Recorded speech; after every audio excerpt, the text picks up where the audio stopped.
You're never gonna make it, you're not good enough. There's a million other people with the same stuff. You really think you're different, man, you must be kidding. Think you're gonna hit it, but you just don't. Avete mai sentito parlare di Arsen Liliev?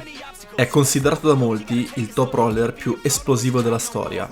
Ha battuto professionisti del calibro di Denis Chiplenkov, Andrei Pushkar, Alexei Semerenko, Richard Lupkes e il mitico John Berzhenk. E non in modo difficile, anzi, letteralmente sconfiggendoli in una frazione di secondo. Ma procediamo con ordine. Arsen Liliev nasce in Russia nell'87. Come i suoi coetanei da piccolo sarà appassionato di calcio. Un giorno, a scuola, alcuni suoi compagni di classe si sfidano a braccio di ferro. Il giovane Arsen, incuriosito, partecipò. Quello fu il giorno in cui uno degli arm wrestlers più forti della storia nacque. A 15 anni si iscrisse ad un club di professionisti con un suo amico e poco dopo iniziò il suo debutto tra gli agonisti del 2004, nella categoria 70 kg, arrivando primo in Russia. Dopo il suo clamoroso successo fu invitato a far parte della squadra nazionale russa, dove fu forgiato in uno dei migliori atleti del mondo e della storia.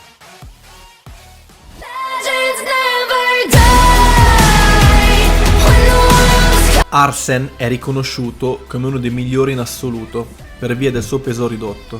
Difatti, gareggiava pesando tra i 90 e i 100 kg, combattendo però contro titani di 40, 50 e a volte 60 kg più pesanti di lui. All'apice della sua carriera pesava 103 kg ed era alto 1,82 m. Aveva braccia da 50 cm e avambracci da 45. Le sue gambe erano piccole e deallenate, ma la parte superiore del corpo, specialmente le braccia, erano incredibili.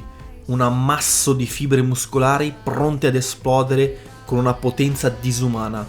Il ciò, unito a dei riflessi felini, lo rendeva letale al tavolo. Era fortissimo negli esercizi calistenici, riusciva a performare più trazioni ad una mano e curls interi con 55 kg. Arsen, nella sua categoria, vinse praticamente tutto, ma il suo vero obiettivo erano i pesi massimi. Nel 2012 arrivò al primo posto nel torneo russo Open, battendo Denis Chiplenkov.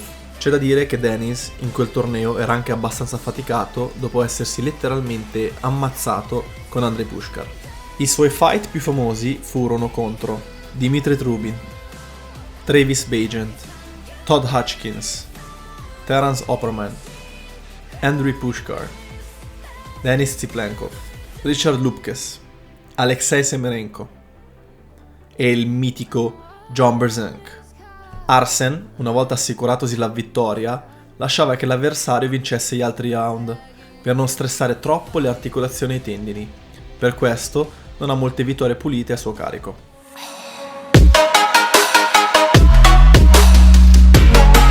La sua carriera sportiva finì quando, nel 2012, risultò positivo ad un test antidoping, venendo bannato per 2 anni da ogni gara.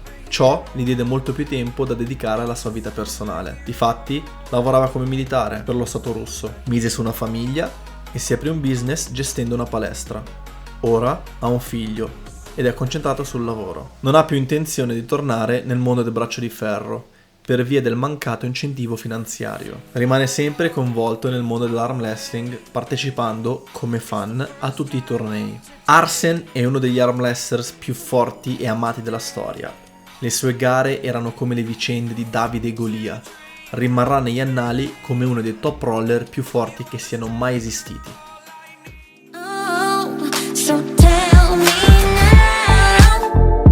Ragazzuoli, eccoci qua alla fine del video, spero vi sia piaciuto. Vi lascio con le ultime curiosità su Arsen. L'arm wrestler preferito di Liliev è Andrei Pushkar e nonostante fosse ucraino, tifava per lui quando combatteva contro il suo connazionale russo Denis Chiplenkov.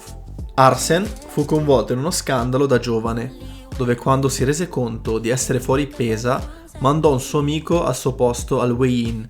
Inutile dire che vennero scoperti e multati. Il suo match contro John Berzhenk è uno dei più dibattuti sul web, per via di alcune false partenze e falli non dati. L'arbitro, quel giorno, era il leggendario Engen Tursi, e non a caso era molto amico con il giovane Liliev. Ragazzuoli, il video è finito. Se vi è piaciuto vi invito a lasciare un mi piace ed iscrivervi al canale. Manca poco al traguardo dei 1000 iscritti. Non dimenticate di scrivermi nei commenti chi volete come prossimo episodio. Stay strong! So